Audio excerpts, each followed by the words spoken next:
شروع اللہ کے نام سے جو بڑا مہربان نہایت رحم والا ہے۔ السلام علیکم۔ وظائف کی دنیا میں خوش آمدید۔ امید ہے آپ سب خیریت سے ہوں گے۔ اللہ کریم آپ سب کو بحق محمد و آل محمد اپنی حفاظت میں رکھیں، الہی آمین۔ آج کی ویڈیو میں سورہ مزمل کا ایک خاص عمل بتاؤں گی جس کو کرنے سے کاروبار کی رکاوٹ دور ہوگی، جادو، جنات۔ اس کے علاوہ اس وظیفے کو کرنے سے اور کافی سارے مسائل حل ہو جائیں گے۔ اس صورت میں اللہ کریم نے بہت روحانی خصوصیات رکھی ہیں۔ اس عمل کو جس نے بھی جس بھی مقصد کے لیے کیا، اللہ کریم نے اسے اس میں کامیابی عطا کی، چاہے وہ مقصد اور وہ کام آپ کو کتنا ہی مشکل یا ناممکن کیوں نہ لگ رہا ہو، لیکن اس وظیفے کو کرنے سے آپ کو اس کام میں ضرور کامیابی حاصل ہوگی۔ جیسے محبت کو پانا، تنگ دستی کو ختم کرنا، کسی بھی قسم کی بندش کو دور کرنے کے لیے اس عمل کو لازمی کریں۔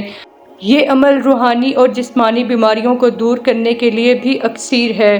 ہر روز بعد نماز فجر یا ایسے تمام افراد جو نماز تہجد کے عادی ہیں تو بعد نماز تہجد یا بعد نماز فجر اول آخر 5 مرتبہ درود ابراہیمی پڑھیں اور 21 مرتبہ سورہ مزمل تلاوت کریں۔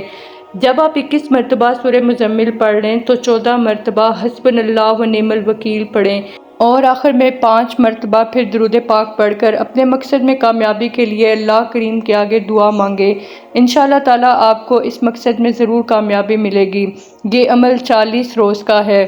اس عمل کو کرنے سے رزق کی کمی دور ہو جاتی ہے، کثیر رزق ملتا ہے، نفس کی پاکیزگی اور روحانیت بڑھتی ہے، کسی بھی قسم کی بیماری ہو تو وہ دور ہوتی ہے، کسی بھی کام میں رکاوٹ نہیں رہتی، مشکلات حل ہوتی ہیں، حاجات پوری ہوتی ہیں، دعائیں مستجاب ہونا شروع ہو جاتی ہیں، ہر قسم کی بندش ٹوٹ جاتی ہے۔ جس بھی مقصد کے لیے آپ یہ عمل کریں گے انشاءاللہ تعالیٰ آپ کو اس میں کامیابی حاصل ہوگی۔ خوش رہیں، آسانیاں بانٹیں۔